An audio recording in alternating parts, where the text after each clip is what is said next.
If you look at your local network at home and in your office, you'll notice there are a lot of devices connected to the network.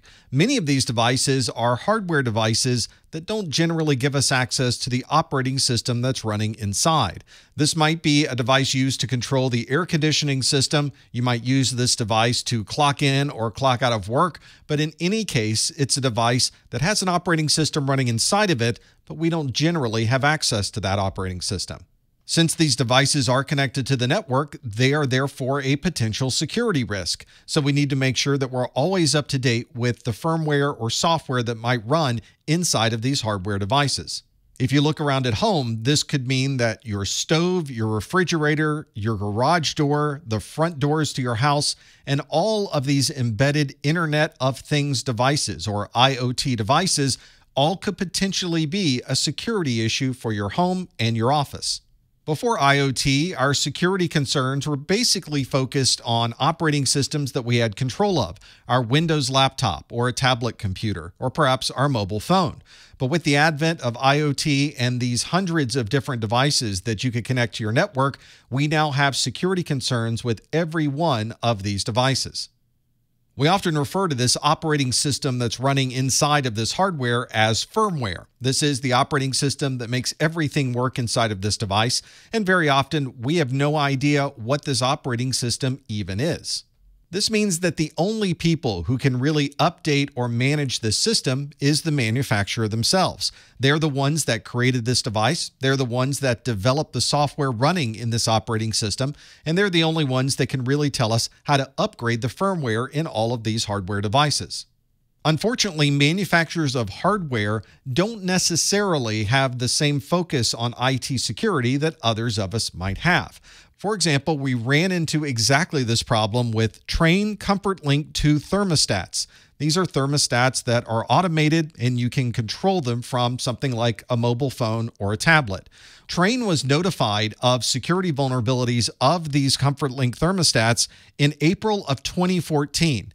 The manufacturer did not release a patch for these thermostats until April of 2015, and another patch was released in January of 2016. In the world of Windows and Mac OS and Linux, we generally turn around these patches in a month or less.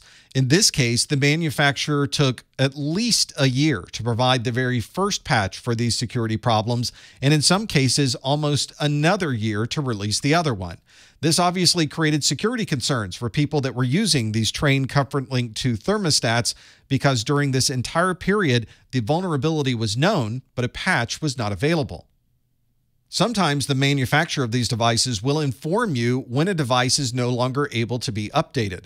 The first notice of this might be with an EOL notice or an end of life. This is a notice that the manufacturer is giving to everyone to let them know that in the future they will stop selling this particular product. It's important to keep these dates in mind because you can still get security patches and updates even though this product is not actively being sold.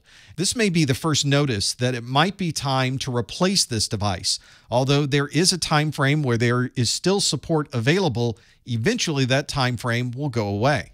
Once the device has already hit its end of life and the manufacturer has decided to no longer support the device, we now are at the end of service life, or EOSL. The manufacturer themselves have stated they are not going to provide any additional security patches for this device, although they may provide you with a very high-end support option where you can pay a great deal of money to have them continue support for that device. That financial outlay is not something that most customers have the ability to do, so often they will replace this device with something newer. Obviously, EOL is an important step that might give you some warning that the support for this device is going away, but the real important date is the EOSL. If you have equipment in your office or at home that has hit the end of service life, you may want to consider replacing that device as soon as possible so that you always have the latest security patches installed.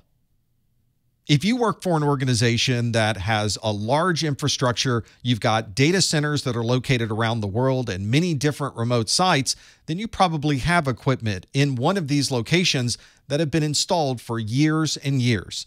This is a legacy device, and it's one that might be running an older operating system. Maybe the application is very old and has not been updated in quite some time, or maybe the middleware that this application uses is very outdated.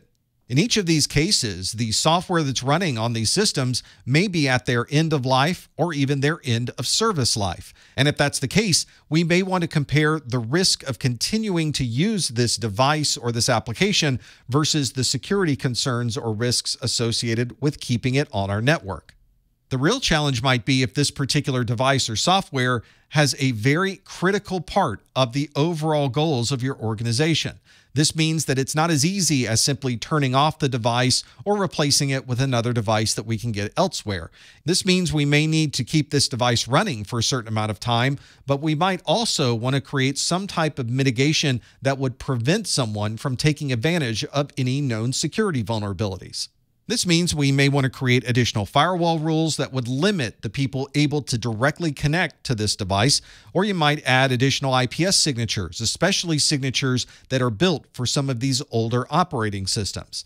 So although this may not be something you can easily phase out of your network, you may be able to put together a path to replace this device while at the same time providing the security needed for these legacy platforms.